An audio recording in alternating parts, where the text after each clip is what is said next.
there is a lot of talent in India that is excited about AI. सीधा सीधा financial analyst की job खाई जा रही है. And in a world today where you're enabled with all this AI tooling, you have ChatGPT, there are no excuses for not building it. What's popular today becomes outdated tomorrow. So how do you stay ahead of the curve, and how do you ensure that you're prepared for what's coming next? We find ourselves in a domain of technology that is evolving much more rapidly than humanity has ever seen any technology evolve. So you as an entrepreneur, how do you ensure that the technology is used for good? AI will probably touch every application, every part of your life Yes. over the next coming decades. Namaskar, welcome to JIMS Founders Series. Today we are honored to have with us Mr. Nikhil Sahni, the visionary behind Bynd, a leading technology company in Gurugram. Nikhil did his studies from US, worked as AI engineer, and then he was fascinated by the powers of AI, returned back to India, and he pursued his entrepreneurial journey. He started his own tech company with the name Bynd, where AI-powered applications are developed. So let's start and explore his journey and the innovations that are done behind Bynd. Nikhil, welcome to JIMS Founder Series. Thank you for having me. It's an honor to be part of this founder series, and really appreciate you having me on here and giving me the opportunity to share my story. Nikhil, in this hyper-connected world, technology is constantly evolving, innovations emerging everywhere, disrupting industries, changing the way we live. And we've been observing this transformation. I'm just very keen to learn from the entrepreneurs who are at the forefront of this change. What inspired you to start your own tech company? And how did you come up with this name, Bynd, for your organization? Right. So I'll take the first part of that question first. I think like you rightly said, technological change is accelerated. It continues to accelerate. We saw the mobile innovation in the early 2000s. We saw cloud in the 2010s, and now there's AI. But I think this one was a little bit different for me personally. It was at a time where I had just studied computer science at college with a focus on artificial intelligence. A large part of my coursework was focused on that domain. And as I entered the workforce, what I saw was large language models as a transformative technology that could impact a variety of different industries in truly revolutionary ways. And these sort of opportunities come, like I said, once in a decade. These are generational opportunities, and so the timing just felt very right. And that's why I decided to dive in, all in, pursue this endeavor, and really be part of the transformation that AI is going to drive in the world of the coming decade and beyond. The second part of your question, why the name Bynd? I wish I had a better answer for you, but like most entrepreneurs early on in their journey, the domain was available. Okay. That's definitely a big part of it. But other than that, I think a lot of the opportunity that AI today is helping transform is dealing with data. And dealing with a lot of unstructured and semi-structured data. This data is scattered all over the internet. Humans like to produce a lot of data, and it's not structured most of the time.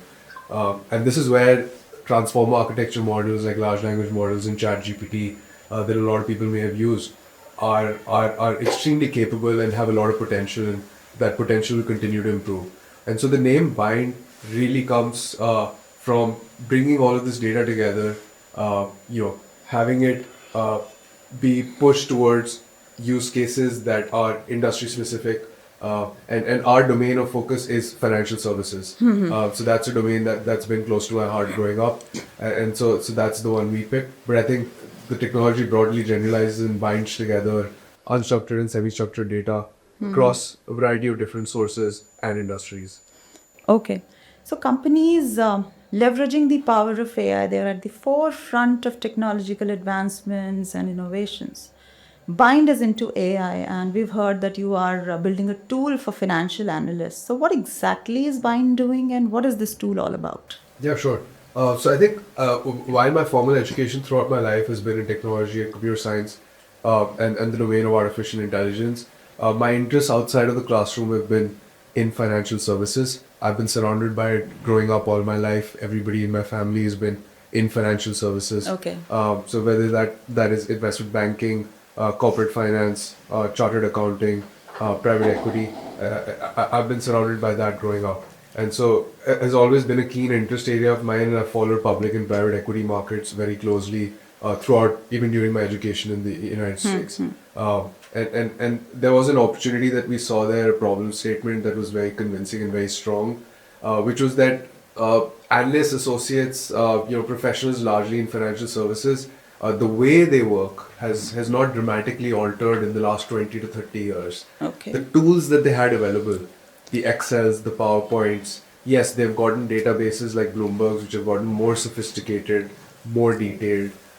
The actual tooling that they use day to day in their workflows has not changed very much over the last few decades, right? And there's many reasons for that. It's not that nobody thought of, providing that market with tooling that can help. The problem is that, again, I come back to unstructured data. Financial service firms deal with a lot of unstructured data that they need to analyze. This data is in the form of companies that release filings. It's hidden in PDFs. It's buried in news articles. It's somewhere in a video somewhere. The problem is that building one generalized solution that can serve the needs and the nuances of multiple different organizations is very difficult.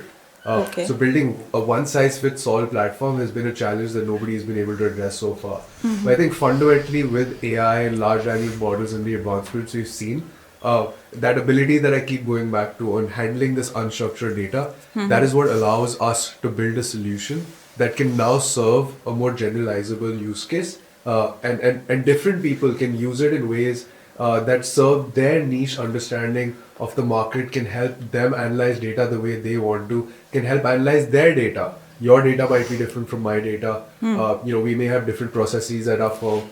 We may have different investment theses and outlooks on the market, whether it's private or public.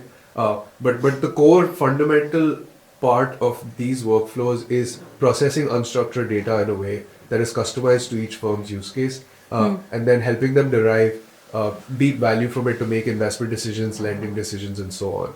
Right, and so I think that's where the idea of Bynd comes in, and that's the sort of tooling that we're building, and that's how we're leveraging AI to do it. मतलब सीधा सीधा financial analyst की job खाई जा रही है.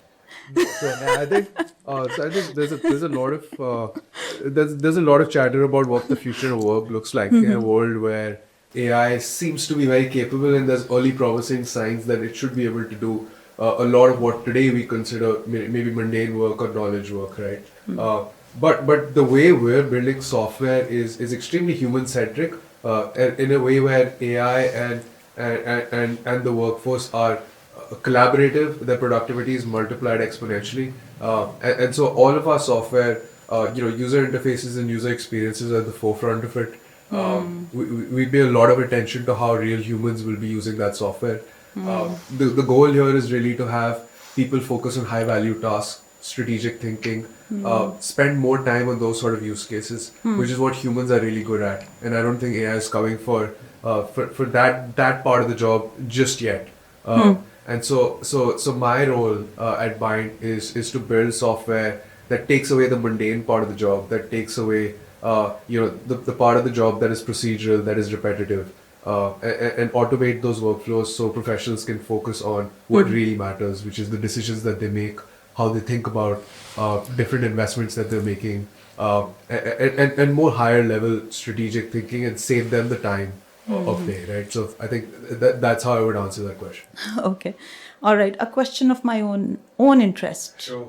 You are running an organization, right? You need employees. You are essentially a recruiter.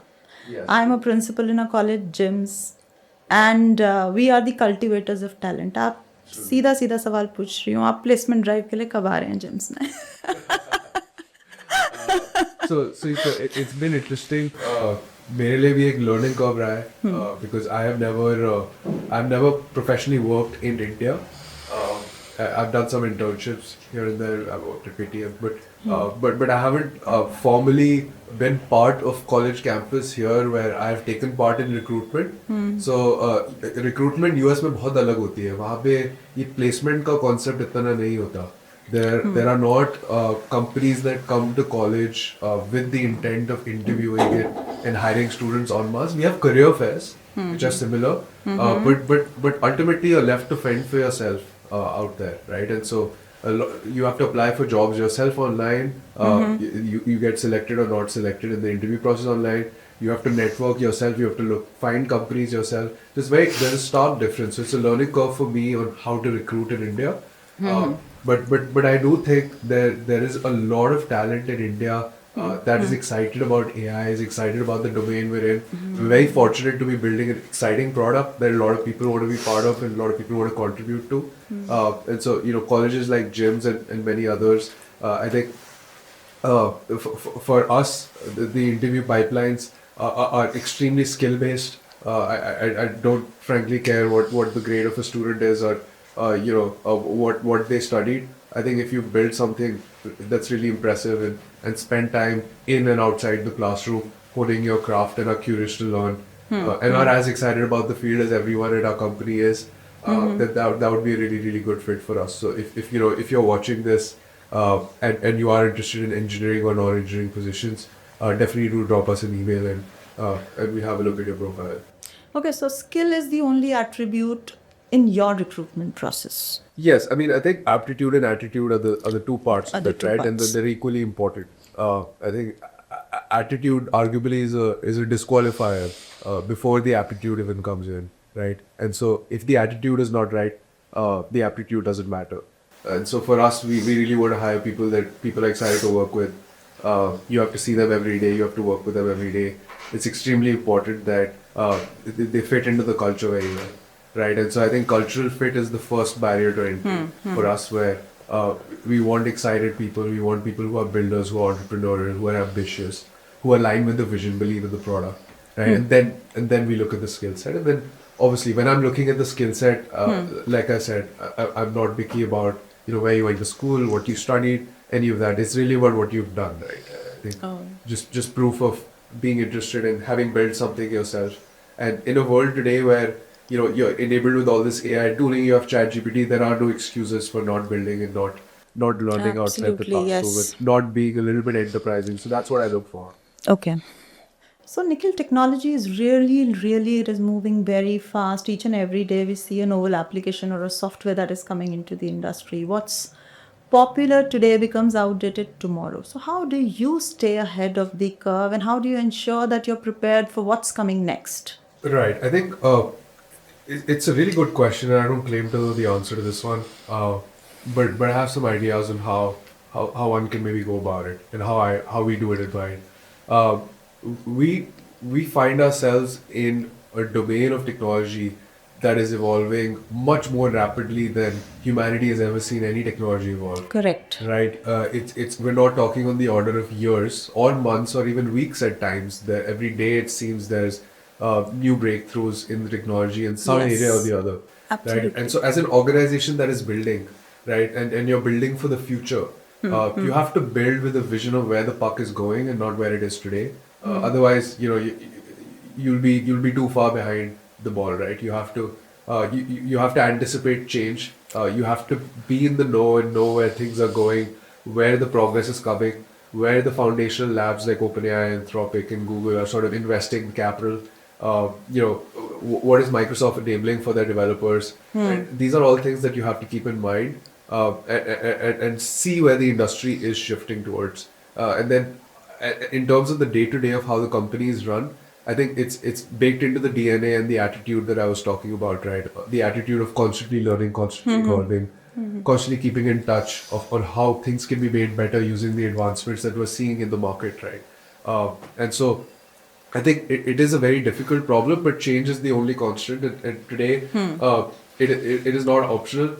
It is really a strategy to be able to execute with agility, be able to accommodate changes, be able to not just accommodate them, but actually understand how these benefit your core product offering, how these impact industries, and then bake that into your product offerings, right?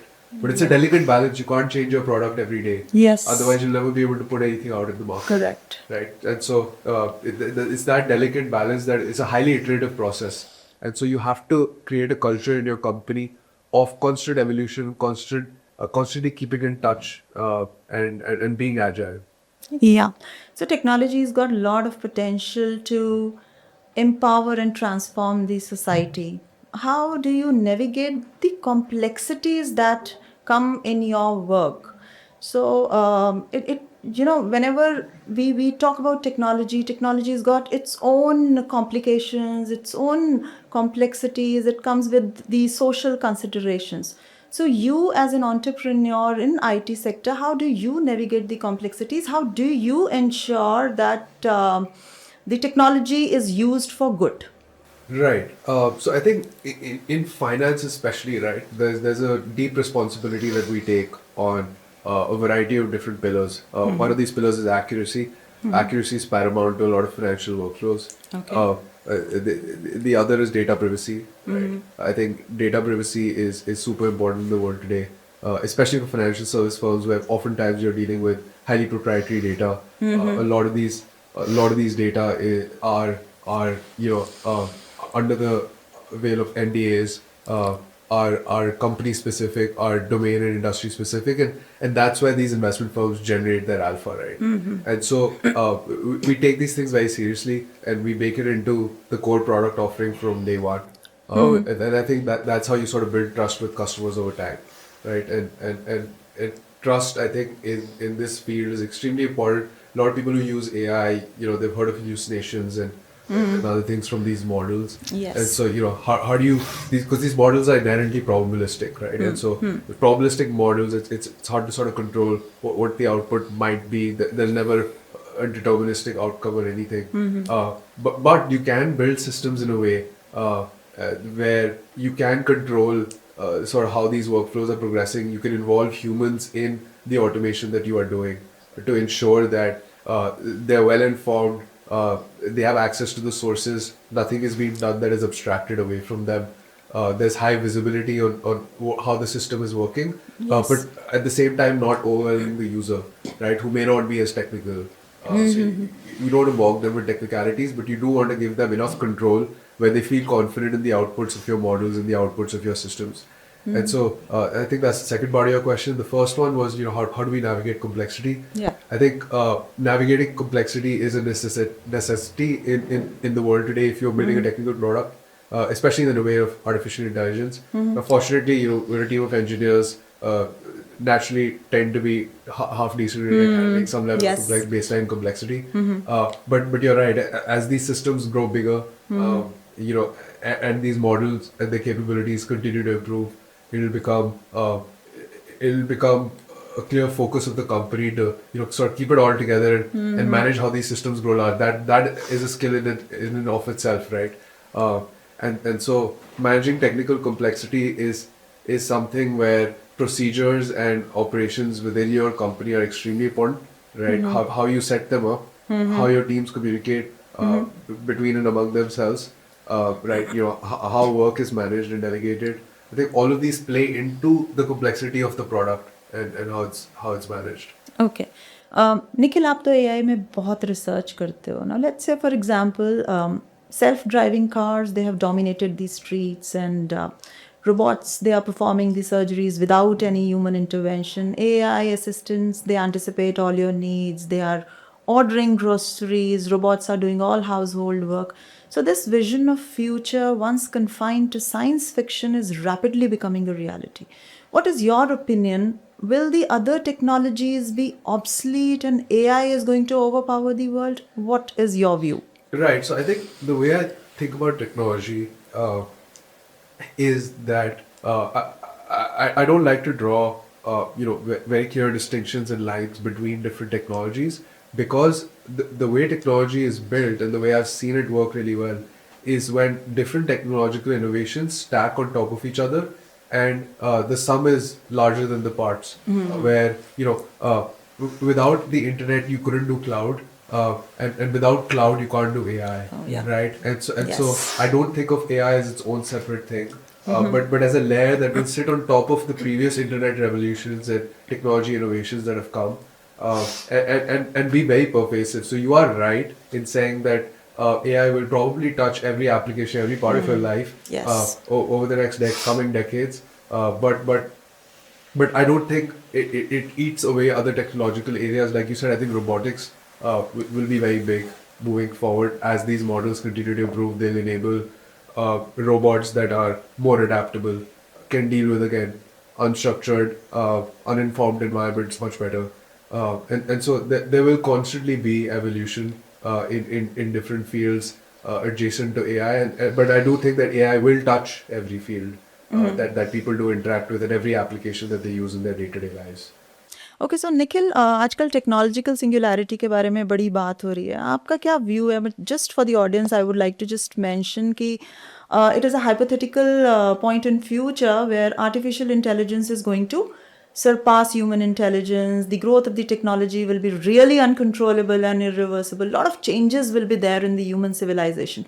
आपको क्या लगता है ये singularity आएगी और आएगी तो कब आएगी या नहीं आएगी? What are your views? Right. So I don't think I think about this every day, but I can give you some thoughts being in the field.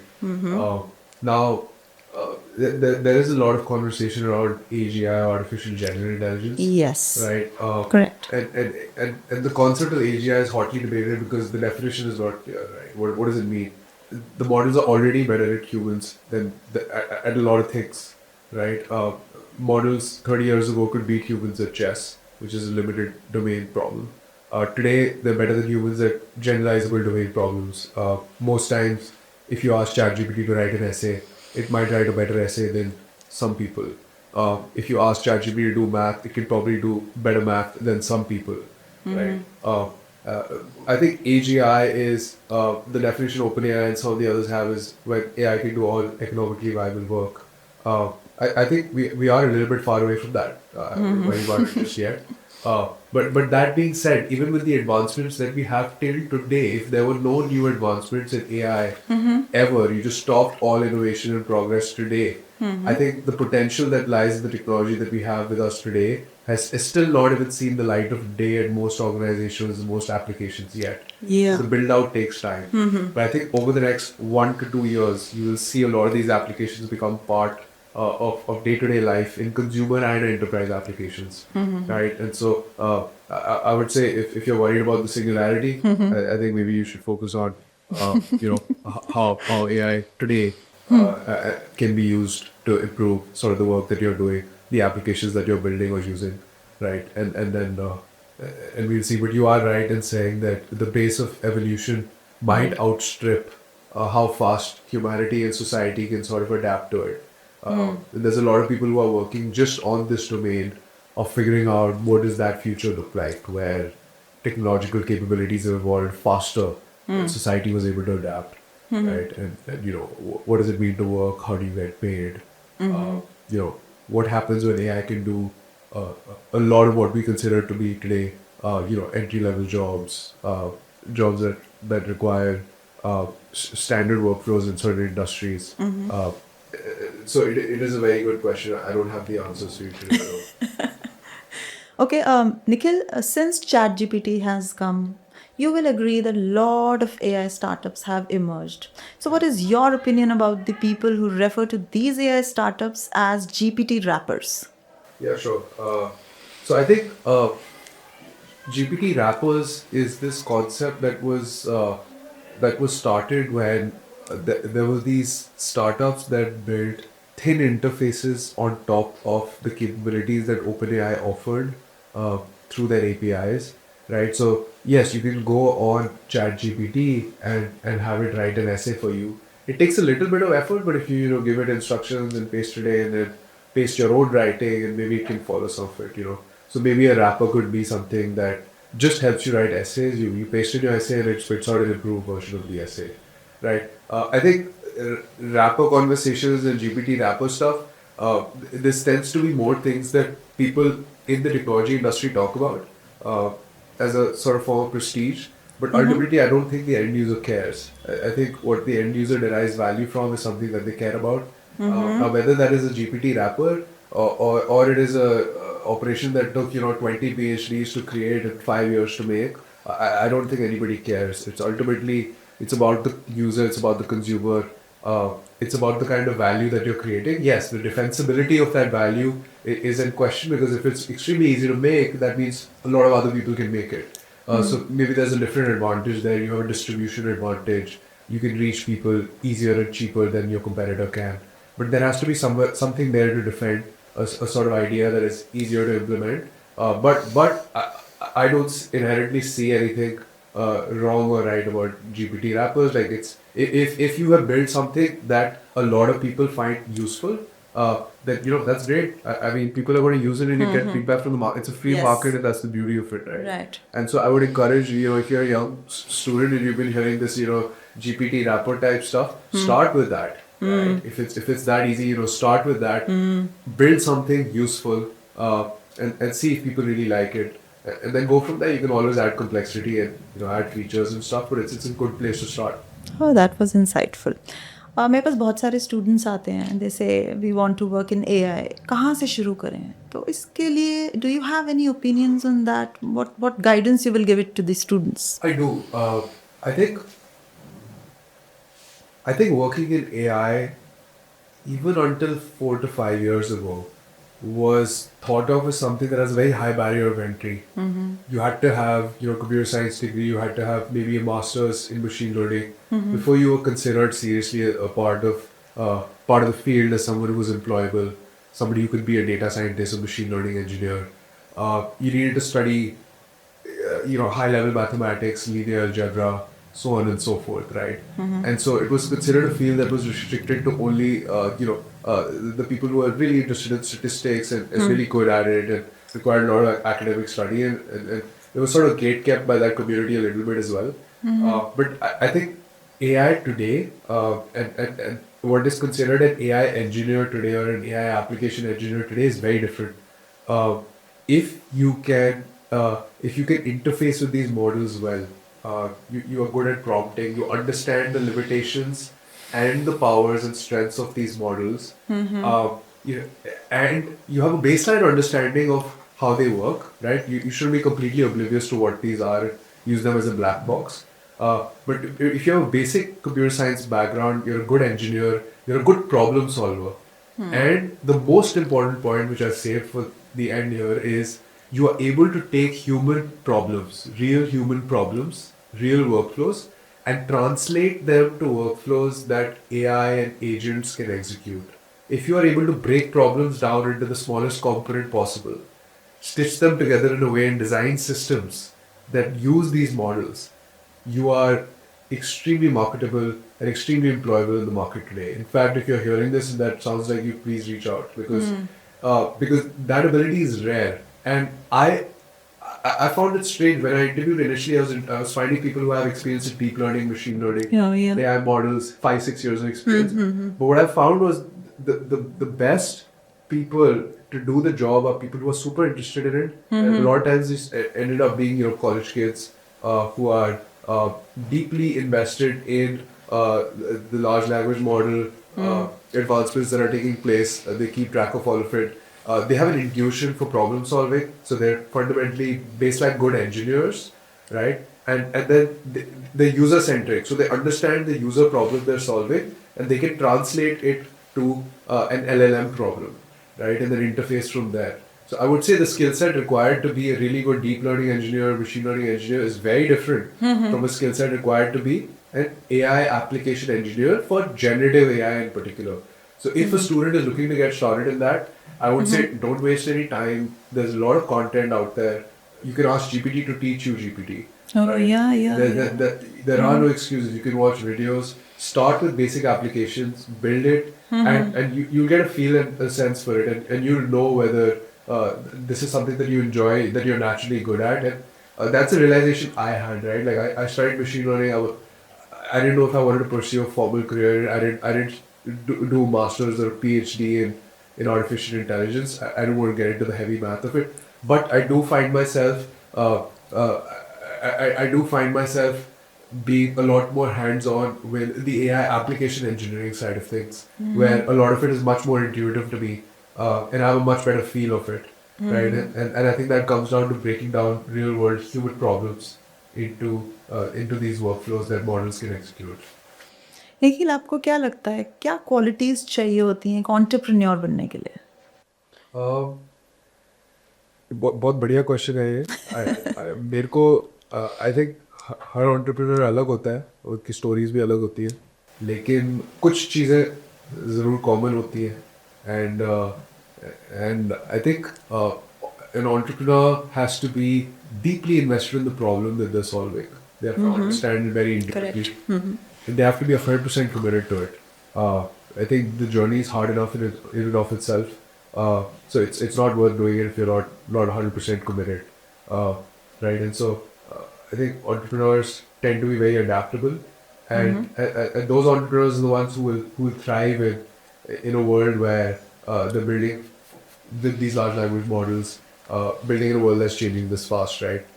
Being adaptable, and being entrepreneurial with sort of solutions that you're building, and being creative. I think creativity, not in the sense of you're good at painting and drawing and singing, but engineering with large language models requires a lot of creativity. And so if you are building in the domain of artificial intelligence, being somebody who's creative, good at problem solving, enterprising, who's all in and focused, I think those are some of the traits that we'll see in successful entrepreneurs who build AI applications over the coming decade. Before you moved into the tech world, कभी बचपन में आपने सोचा था मैं entrepreneur बनूंगा? I think I think yes and no. When I was very young, I remember I wanted to be a pilot. This was when I was 5 or 6 years old, right? But everybody has their own sort of thing at that age. But by the time I reached middle school to high school, this is when the first iPhone and iPod Touch and stuff was just coming out. We had Paper Toss, Angry Bird, and all these games. And mobile development and app development was really hot then. The same way AI is today, mobile development and app making was the thing of when I was in class 8, class 9. That's when I got super interested in technology. And technology is inherently entrepreneurial. I think every engineer at some level is an entrepreneur because you're a builder at heart, right? And so when you see something, there's ideas that flood your mind, and the possibilities that flood your mind, and what can be. If you think of a game and you have the ability, you can just make it, right? And that's really powerful. And I think that power is somewhat intoxicating at a young age, where everybody feels like this is something interesting that you can pursue professionally. But for practical reasons, you still sort of go down the traditional path and try to go to college and get a job and a career. Society sort of pushes you that way as well. Correct. So you have to really fight against the current if you want to get into Yes. entrepreneurship. But that being said, all my college essays to every college I applied to in the US all did mention that the reason I was applying to that college was because I wanted to learn computer science, learn about technology, and then ultimately do something on my own, right? And I do remember my essay to the University of Illinois as well did talk about how I'm interested in artificial intelligence. In the context of chess, I used to play chess with like my parents and stuff growing up. Okay. And they bought me this sort of chessboard. And the chessboard was electronic, which was innovative for the time, where you could play against a computer, right? And that computer was the earliest form of artificial intelligence. Maybe today you wouldn't even call it that. But that's when I got interested in autonomous technology and how you can play against something that's really not human and not there. And so that's where my essay spoke about how that piqued my interest in AI. I want to study it further. I want to use it to build something on my own at some point down the line. And now I find myself here. But yeah, I don't know how much of it was planned and how much of it was serendipitous. Okay. Nikhil, you are a leader. How do you maintain that engaging and harmonious relationship with your staff, your team? How do you do that? So I think that is one of the most challenging parts of building an organization. The people and creating a culture, like you said. Now, I think what helps us is that because we're building in the domain of AI, there's no extra excitement that needs to come from me. I think everybody's already pretty excited about it, right? And so that is fundamentally an advantage. But that being said, it is extremely important to create an environment where you reward innovation, where you reward taking risk, where you really reward people who are ambitious and enterprising, high agency people. and you create an environment for them that is not bureaucratic, that allows them to really thrive. Double down on their strengths. I don't care about weaknesses as much. I like to push the strengths of my employees a lot more. Oh, that's really good. Yeah, and so I think everybody has some sort of a gift, right, in some area or the other. And so I think if we can really push that out of people, that's when they do their best work and they're most excited about it. And they're really excited to contribute to the company and the product, and they have a lot of ownership that this is what I have made and what we are putting out to the market. So I think that really helps. Oh, that's very good. What are your mistakes of life? Mistakes. I think that's a tough question. I think anybody who's answering that question, need a lot of self-reflection. But if I could point out maybe one regret that I have from college would be that I did not do as much as I could have outside of the classroom in terms of being part of the community and building and experimenting and learning what I liked sooner. I think obviously academically I was taking part of my classes somewhat diligently and doing my internships and all of that. But I think I see much younger kids today. There are kids who work at Bynd, and these kids are extremely enterprising. They're doing things outside the classroom. They're building projects. They spend a lot more time on that than even their coursework, right? And so I wish that I had maybe spent a little bit more time building outside of the classroom and been a part of that community and joined that sort of entrepreneurial community in the United States while I was there much earlier. So that is maybe one regret. But yeah, that's the one that I would probably share. Your special moments of life. The special moments of life are like everybody else's. I think those are non-professional for the most part, right? I think they're all sort of family related, key milestones, holidays with family come to mind. There's, first day of college, first day of high school, graduating from high school, graduating from college with all your friends. I think it largely, whatever AI does, I think those things will stay the same. Right? So it's like any other person's key moments. Special someone in your life, who has played a significant role in your journey? Yeah, I think there's a lot of people who have influenced the journey. I've learned a lot from my peers, my colleagues, my family, and then But if I had to point out a special someone, I probably couldn't. I think it would be. It would really be different parts of a lot of special people's personalities that have shaped my journey and what I'm doing today. So there are a lot of personality traits that I take from my grandfather, from my parents, from my brother. My brother's creative, so he's a musician, right? Okay. No overlap, but there's a lot of things that I learned from his personality. There's a lot of things that I look up to in a lot of my colleagues. They don't have to be more senior to me. They can be people who are working with me or for me. And there are traits that I like to pick up on from all these people where if I observe it, it's something that I want to keep and I think would be beneficial to me. So I think that's how I sort of view collecting different energies from different people in my life and that sort of forming a part of my journey. Biggest risk that you have ever taken? Yeah, I think that's a pretty obvious one. This is probably the biggest risk I've taken so far. I think risk is very interesting, and maybe I should have included it when you asked me about traits in successful entrepreneurs.